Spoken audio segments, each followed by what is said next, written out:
So what we're going to be talking about during this panel discussion is extraction. If everyone believes that that's why they're supposed to be here, that would be good.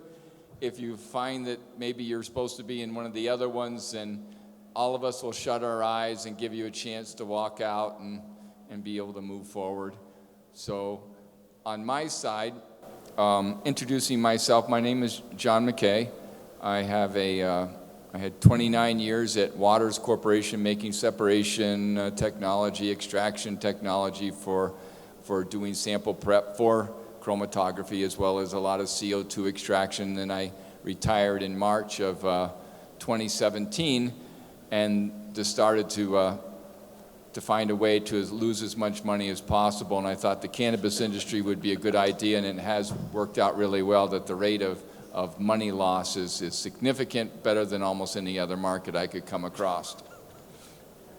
And so at the same time, I've done nothing but extraction since late 2012 in the cannabis industry. And every morning since November of July 2013, I get up every morning, I read for 90 minutes of all the new literature, and I'm either writing about extraction, or I'm reading about extraction, or I'm doing extraction. So it's not as though I'm totally enthralled, but I do have a bit of like a dog scratching itself, and I can't stop. At the same time, I've been able to find other like-minded people who have the same, personality defect. These three men have demonstrated some of their personality defect even more recently, and with new products, as well as their time in the industry. And with that, I would encourage you all to introduce yourselves and the types of things that you're involved with, and how you got into this as an idea. Sure, I can start. So my name's Jake Black. I've been in the industry since 2015, so a long time in this industry, but also not that long, depending on how you look at it. But I came straight out of grad school. I co-founded Treehouse Biotech back in 2015, and our initial kind of approach was primarily to hemp extraction and isolation of CBD. We were kind of one of the first manufacturers of CBD back then. We started doing the entire process. We were extracting, distilling, all of that, and all the way to CBD isolate, as well as CBG isolate, other cannabinoids. We've kind of transitioned more to just those last steps of the process, but very familiar with from plant all the way to end product. We were one of the first dietary supplement certified manufacturers in the country when it came to the manufacture of CBD. We also have a large focus on research and development with specific future eyes towards minor cannabinoids and ways to access those. So that's what I've been doing for a while now, and very much approach it from a chemistry standpoint. I'm an organic chemist by training, so yep. Luke Costello. I am Mock Technologies Regional Technical Sales Manager.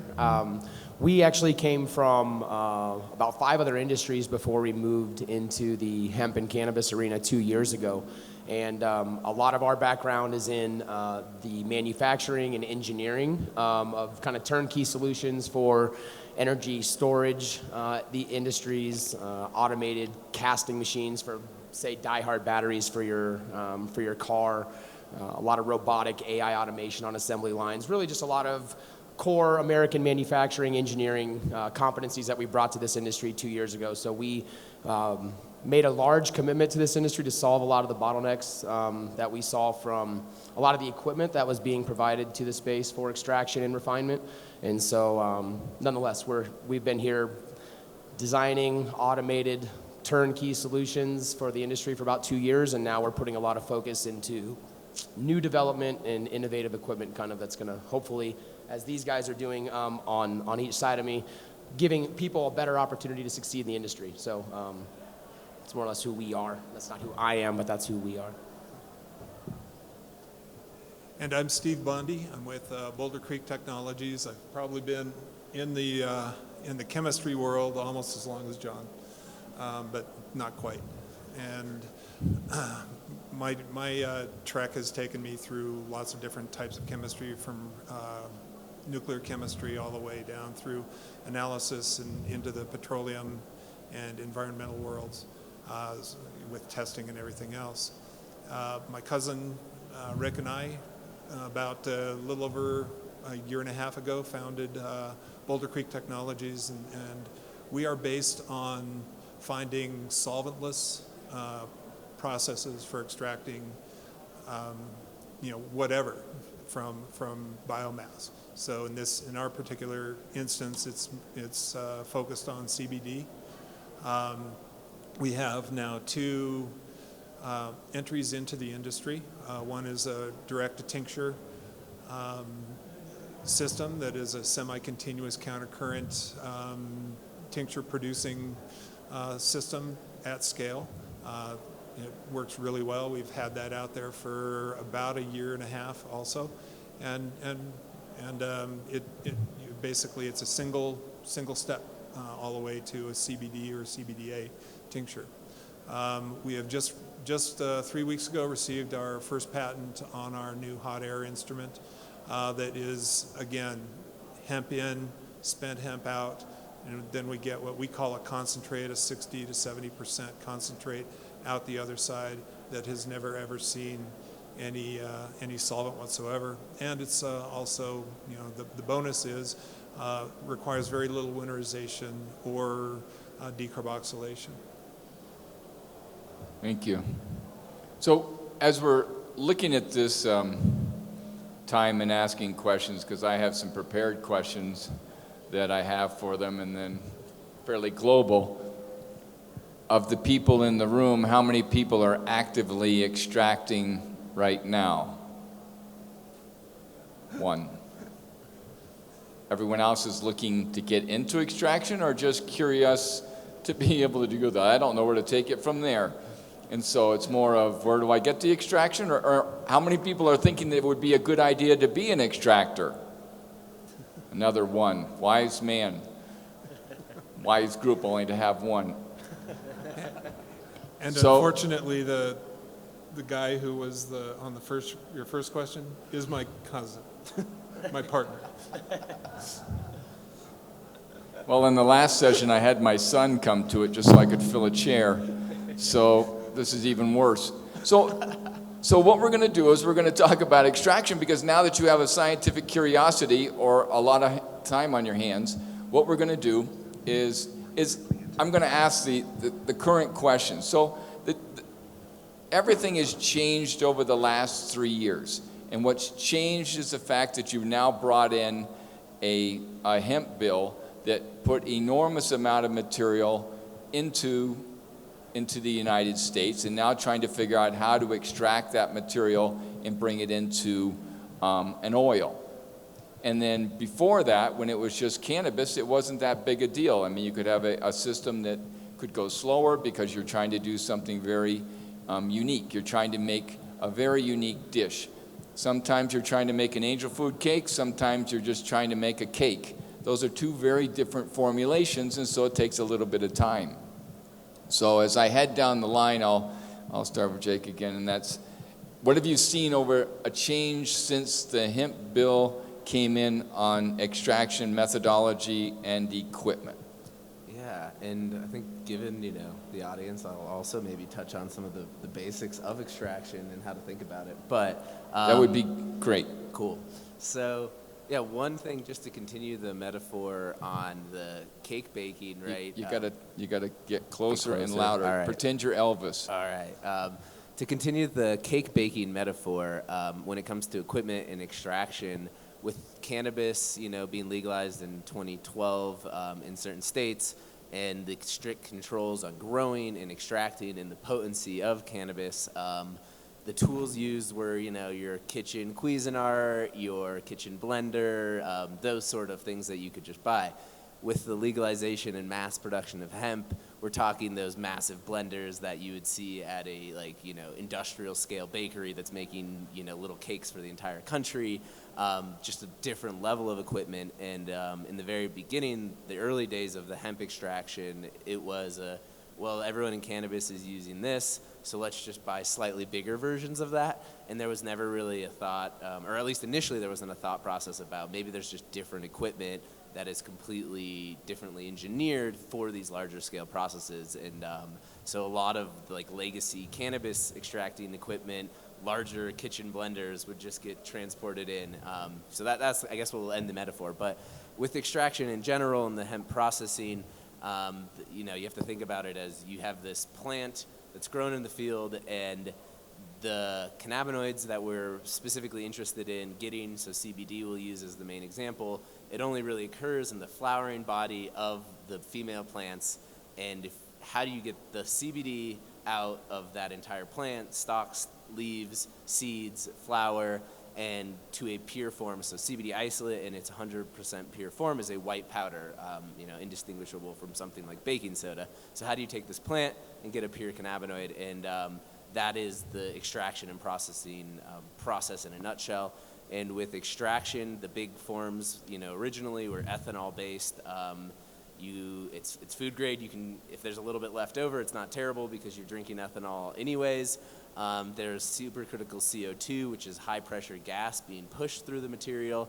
And then there's other solvents that have come into play, and now solvent-free, CO2-free methods as well. So those, it started with, I would say, all CO2 and ethanol. And quickly it became apparent that the CO2 infrastructure for marijuana, like the $1 million pieces of equipment to do hemp on an industrial scale, were super expensive.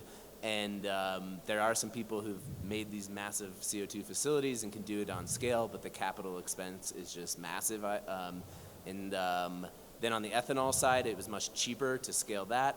And really now we've seen a transition from, the marijuana legacy stuff to traditional industrial processing in order to do the extraction. So a bit of history and kind of background, and I'll pass it off to you guys. And that was a great snapshot of what the industry looks like and the different methods and kind of where we came from a few years ago. I think you nailed it right on the head. When the industry first hit that turning point where it became legal, you saw a lot of in-house solutions try to get applied at a much larger scale in the industry. And the reality was that, people wanted to be first movers. They wanted to get into the industry, and that was all that was available to this brand new market. There was nothing else out there, and there weren't a lot of companies or manufacturers that were set up to organizationally support an industry that had just became legal. So you were in a really unique bottleneck where you had an industry that was ready to boom and take off, but you didn't have a lot of vendors and suppliers that could appropriately support it. And so I think what we've seen over the last number of years since it did become legal was we've seen more and more companies come to the forefront to innovate on the equipment side and on the extraction side. So it's not so gray or so black and white. It's exactly gray, but so it's not so black and white in regards to you have to pick, this method or that method and, stick your, knife into the wall on that. There's tons of different methods that can get you from A to Z in a lot of different ways. So I think that's really what's exciting now, is that people that are looking to get into the space have a lot more opportunity for success because there's a lot better options from an extraction standpoint, from an automation standpoint in the equipment, from what the extraction actually does. And the last part of that is the education part of it. We know a lot more than we did 3, 4, 5 years ago, since we've had that opportunity to actually study it on the legal side. So that's all I'll add to that. Well, we entered the, let's see if I can get this right. We entered the whole space just as it was becoming legal for us. And we sat down and we worked with a lot of people. We had stars in our eyes, probably just like everybody else.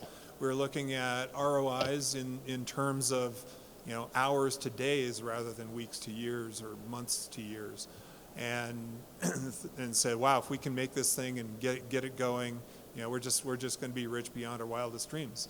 Now that was a great party. It was really good fantasies we got to live, you know, sit there and live with. But obviously, as with a lot of the farming and agriculture community, I think the extractors kind of saw the same thing. All of a sudden, the margins dwindled to almost nothing. And so what we've seen is now that you know, we're kind of in that hangover period. Things are starting to pick back up a little bit. We're looking at, you know, we've got to be innovative. Everybody out there has to somehow figure out a way to do it better, cheaper, faster. And so in doing so, you know, looking at one's you know, bottom line or the cost to produce a kilo of this extract really needs to drop down considerably. And so, you know, what we've done is we've really targeted that as a company, and I think the overall industry, and we're doing it as a company because the industry is pushing us to do it. You know, we come out and we say, hey, we can do this, and they say, no, not good enough. And so it's not necessarily a race to the bottom, but it's a race to better technology all the way through. We chose our core to be around extraction because we feel that's kind of the core of the whole thing. And to just kind of give some color to the kind of, I guess, commoditization of cannabinoids and CBD. So yeah, we were one of, you know, I think the first people to manufacture CBD isolate and sell it in bulk. And so our first kilo in 2016 was probably $15,000 for that kilo. We sold it. Average price maybe the year later was $6,000. Price today is probably $300. So from $15,000 to $300 in the course of 4 or 5 years is insane. It was, you know, we saw commoditization coming, but at that level was pretty insane. And same with the hemp. Like, you know, we were purchasing hemp at $100 a pound, and we would still make money at our CBD isolate prices. Hemp's like $5 a pound now for the same quality of hemp, or less. I don't even know today. So yeah, that's kind of what has happened in 5 years. It's been pretty insane. And that's where the difference comes, because, you know, 5 years, 3, 4, 5 years ago, when you could get 15,000 for a kilo, on the extraction side, you could afford to be very inefficient, right? You could afford to pull out a ton of junk into your crude and allow winterization over 2 days, and then, you know, call it 4, 5, 6 days to get to your end product, because it didn't matter how inefficient you were in your extraction or with your equipment or your solution, the money was always going to make sense on the back end. Well, today that's not the case. So it's put a lot of pressure back on the vendors and the suppliers for this industry to help you be able to be more efficient in making your product, so that when the market fluctuates, you're still making money. And so I think that's it's obviously, it wasn't great. I think everyone would like there to still be $15,000 kilos out there, but you know, the reality is that's not what it is. The market is commoditizing. It looks more like an ag market, and we have to treat it as such. So we got to be able to process it in a way that makes sense so you can make dollars. So we have a question.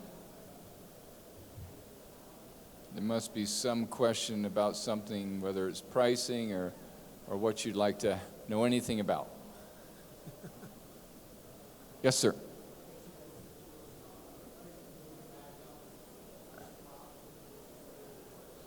So is the question, is the price going to move back up based on the crop?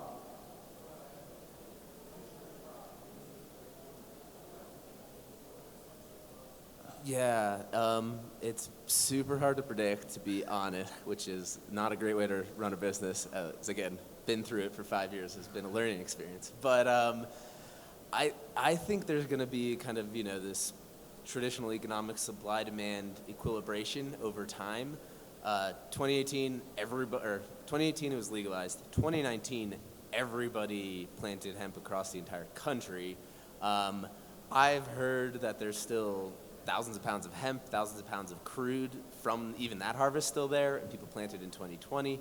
I know people in 2021 are saying, yeah, we're planting 1/10, 1/4, you know, far less. I've heard that anecdotally. And so I think at some point then, you know, why would you grow a bunch of hemp right now if you know that the prices are where they're at? So there'll be a lot less hemp, and then it'll come up, and it'll do the supply demand, and it'll equilibrate some way, but I don't know where that'll be. And then another confounding factor there is regulation. Everyone's been waiting for more and more regulation to clarify things and maybe stabilize prices. Like, we've been operating as a CGMP facility since 2018, and that costs a lot of money for us to maintain that level of compliance and testing, et cetera. And we're still competing with people who aren't, because there are no enforced regulations right now on manufacturing quality control. And we saw the UK and the EU actually implement that sort of quality control in the last 6 months. The US still really hasn't, but that will also help. But all of that is to say, it's very hard to predict. I think there will be maybe a slight increase, fingers crossed, but at the same time, there's so much old material out there that it's hard to predict, unfortunately. I'd like to add that it's really dependent upon the demand right now. There are only certain avenues out there for the CBD to get out into the marketplace, and those are fairly crowded.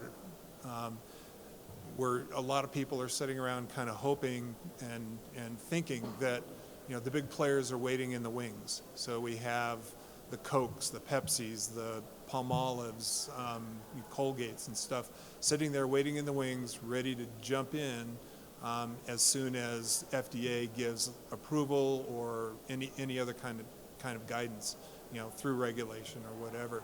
And so there could be another bump or spike like that. But right now, I'd say with existing demand, it could start to swing back up a little bit as we start going through all of those backlogs of, well, the plants are pretty much done. They're getting rid of those because they're done. But any of the existing crude that was produced, that type of stuff's being sold at a loss right now. And I would say that a lot of the new companies that are coming into this space that are deciding to enter now, I think they're doing it with a lot more education. In other words, they're not just coming in going, I was told that if I grow 100 acres that I'm going to make, $1 million or whatever the number was that they were told. I think today people realize that you can't do that. You can't come into this industry, I'm going to grow and then be done and hope that works unless you have, someone that you're going to sell it to, that you're growing accordingly to their standards, et cetera. So I think the more people are coming into this industry today that are trying to vertically integrate, and I truly believe that, the further you take your product, the more valuable it is, right? If you sell it as a plant, that's worth X. If you sell it as a crude, a winterized crude, distillate, isolate, white labeled finished end product, you can make more the further you take it. So I think more people coming to the industry today understand that. And once again, it puts more pressure back on us to make that barrier to entry for, say, a farmer who's growing 50 or 100 acres on his land to be able to buy a solution that he can extract and operate and take that product further to a more valuable point. So I think that's been, and what I have found, is a much more educated buyer today than what we were seeing a few years ago. And so I think, going back to your first point, is the demand going to come back? I don't know if we're going to have these massive influxes of, call it lost hemp that was grown with no endpoint. I think most of the people that understand if you're going to make money, you have to do it with a purpose. And so that's the only thing I'd add to that, is that I don't think we'll get this massive, like, millions of pounds of influx of nowhere to go hemp to get processed that'll be left over for a few years. But once again, we don't really know, though. Yeah. And I do kind of, I guess I liken it to the dot-com bubble or any bubble in history where, everyone, you're selling CBD for $10,000 a kilo. People are selling hemp for $100 a pound. Like, I can plant something in the ground as a farmer, and it costs me $1, $5 to grow it, and I can sell it for $100. Like, that's insane. And so everyone saw that. Everyone jumped in, and it all came, bubble popped. And there's been I've seen John at a lot of these conferences over the last few years, but there's a lot of new faces, which is exciting, because it's not to say the industry doesn't have a future or potential. It's just kind of that really early excitement, bubble, boom, bust, a clearing out of the house, new faces, and hopefully a more stable growth trajectory moving forward. But yeah, basically the Wild West days of this industry are over. Yep. You can't shoot from the hip anymore. People still try to, but it just doesn't work. Unless you got extra money, then feel free to give me a call. Yes, sir.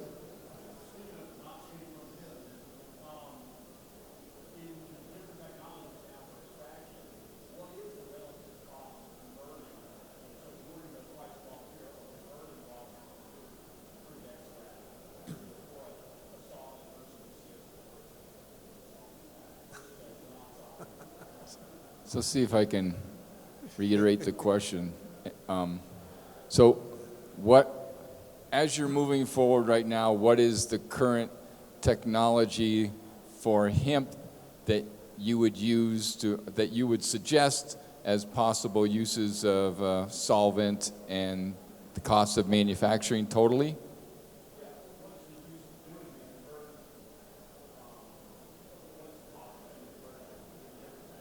Yeah.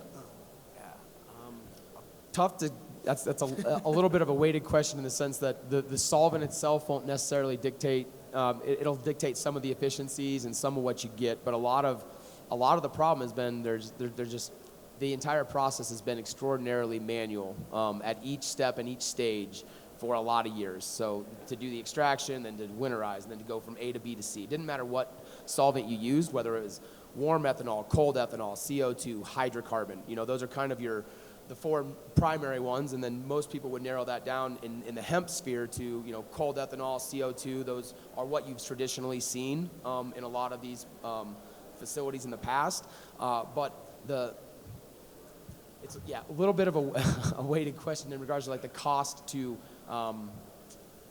extract and to refine that, because every step, every method, even within cold ethanol, even within CO2, even within solventless, everybody does it different. And so that's just a little bit of a weighted question. I'll see if someone can add a little more specific light. Yeah, and I guess I view it in a traditional sort of like depending on how much capital you have, right? Like if you want to buy a fully automated in-out multi-million-dollar system that a robot just does, like that's probably your cheapest on your cost of goods once you get the CapEx out, but that's going to be super expensive up front, right? Or then you could do the opposite, where there's a bunch of unit processes with the cheapest equipment and a lot of labor, and that's your cheapest way to get going. But then you're never going to be able to compete in the long run on the cost of goods. And so that's one consideration, which makes it kind of hard to determine your exact, cost of goods, depending on where. Also, I guess I view it like we used to take hemp in, process some of the biomass to make it better for extraction, extract it, winterize it, distill it, and then turn it into isolate. We now really just do we actually don't even really do distillation. We just take the distillate and turn it into isolate, and we do some THC remediation. But because other people are really good at extraction and other people are really good at distilling, and they've sunk the money there, so we're kind of trying to stay in our own lane rather than go this vertically integrated route. And additionally, it's really interesting too, because there's just a ton of used equipment now in the market, because again, if you could sell 100 kilos at $10,000 a kilo, that's one economic projection, but 100 kilos at $300 is completely different. So there's been so many bankruptcies in the last year and a half, 2 years, that it's just a rapidly now restructuring market too.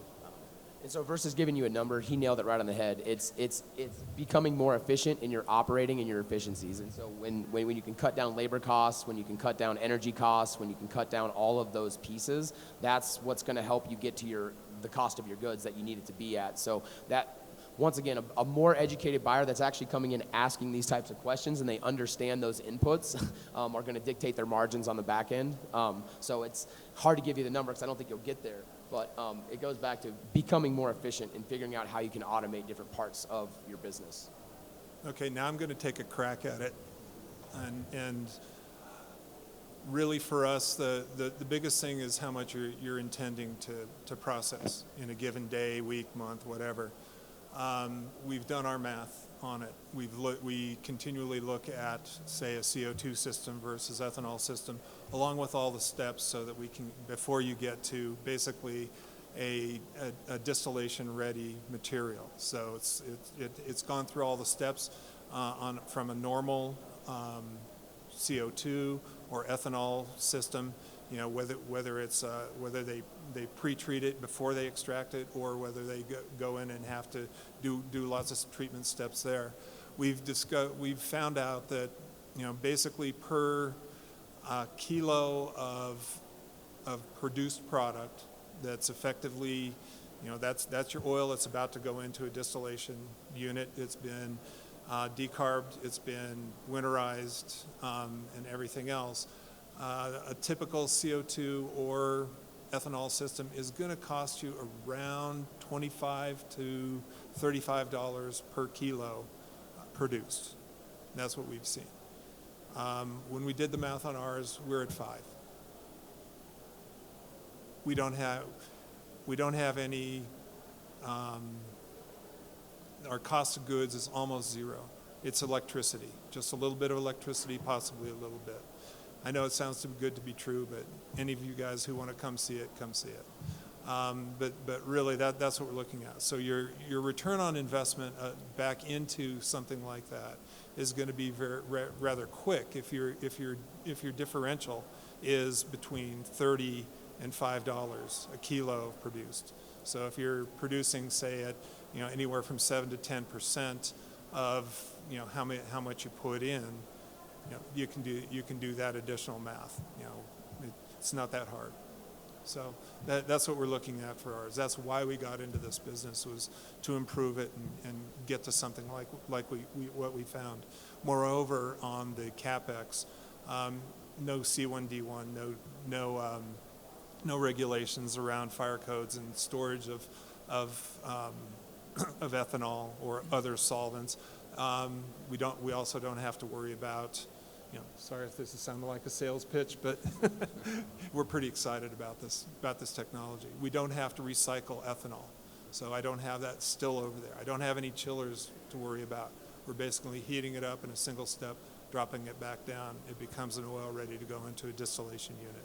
Yeah, and just to kind of maybe tie all this together, like having run the operation now for almost 6 years, it's like the culmination of all that work, the science and the business side, is I have now a massive spreadsheet where you can put in the percentage of each input, so hemp, crude, winterized crude, distillate, isolate, the mother liquor that you get out of that, the input percentages, the yields, as well as the cost of each of those things, and then run a scenario to see if we buy crude for 5 versus hemp for 50 cents versus distillate for 100, what gets us to the cheapest end product. And been a lot of math and a lot of lessons on economics as well, but that's where the industry's at now. We have that, and so I can quickly say, if you're like, I got $5 crude, then put that number in, and boom, it spits out your final number based on all of your steps and cost, and that's just normal business. But we factored in the yields of the different cannabinoids as well. There's a great tool for you guys to use if you're looking for real-time data as far as what you can sell and get these input data points for. There's a lot of them out there. I use Hemp Benchmarks. It's a paid-for service, but nonetheless, it's a good one, and they give you real-time data in regional markets about what the price of distillate is or isn't going for, isolate, end products, et cetera. So it's a really good tool. I'd say Hemp Benchmarks is honestly the only industry compilation of this sort of data at this point. And there is no really other competing source at this point. Maybe a handful, but that's kind of the industry standard. Yeah. So. Yes, ma'am.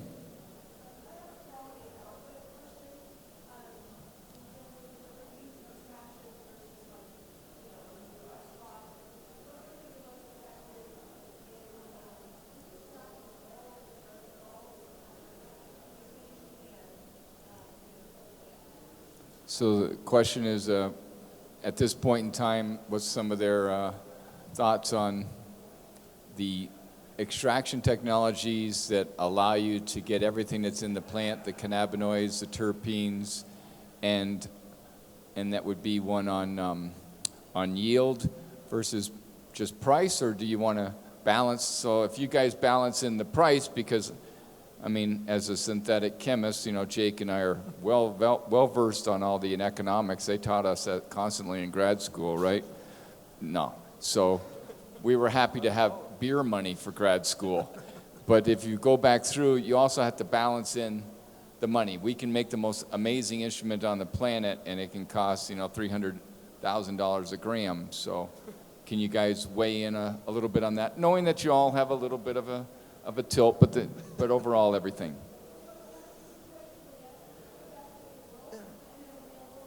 Yes.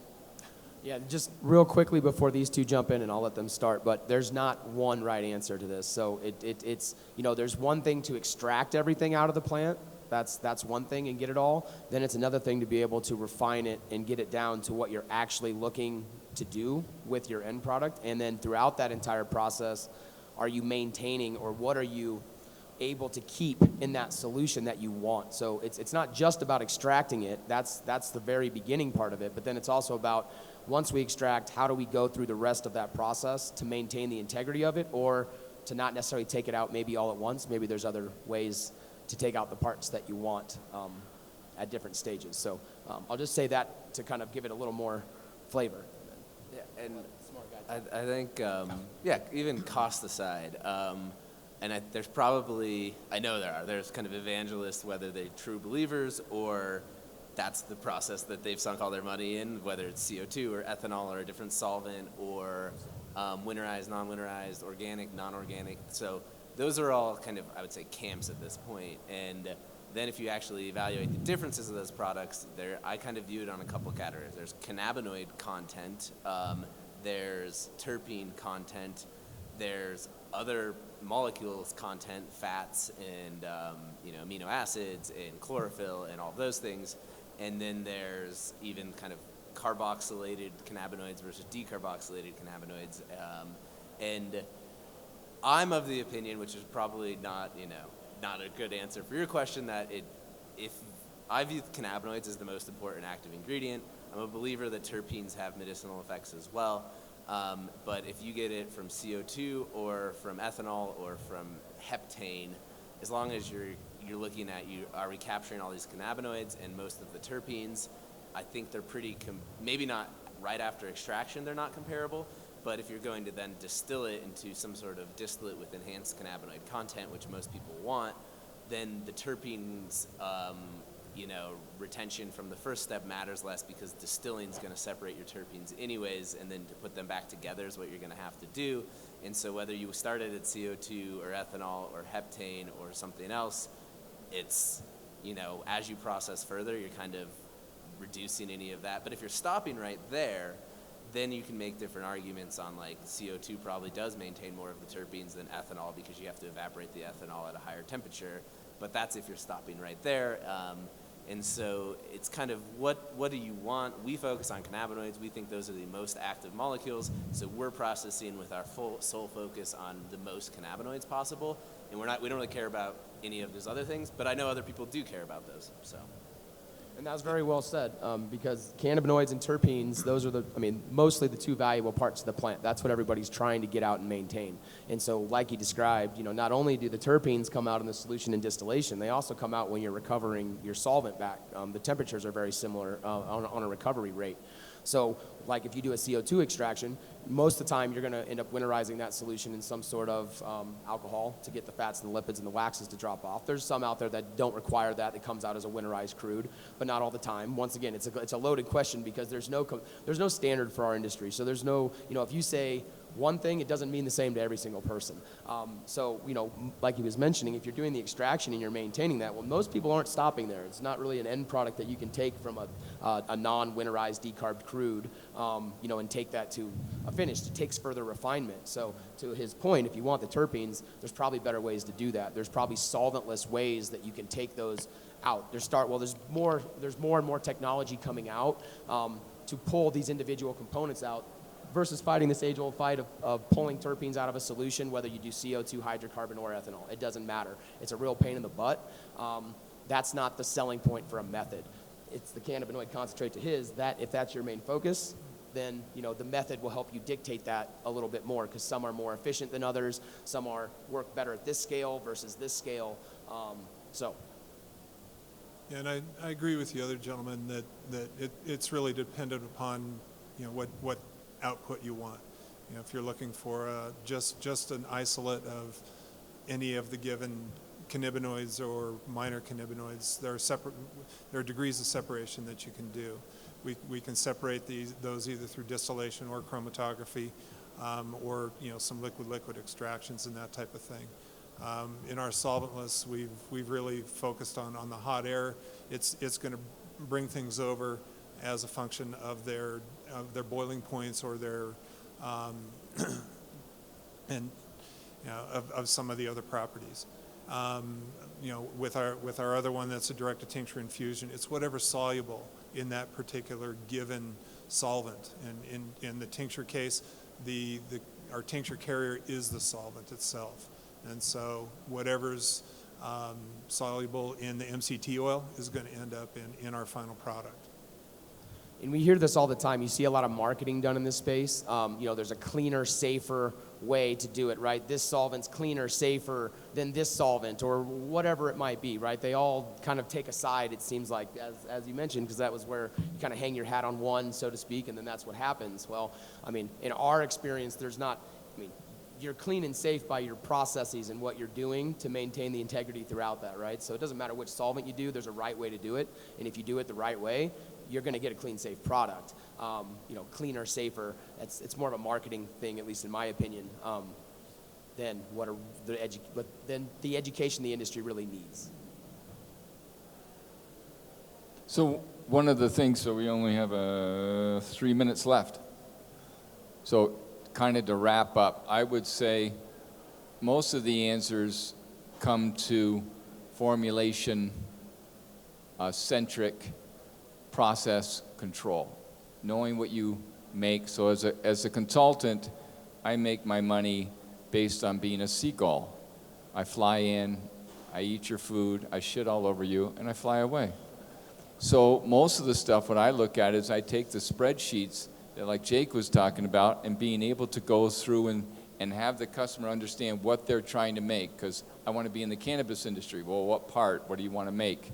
And then from there, I back it up to what ingredients are you going to need to be able to make that? And then you back up to, you know, what are you having to do to have those ingredients available?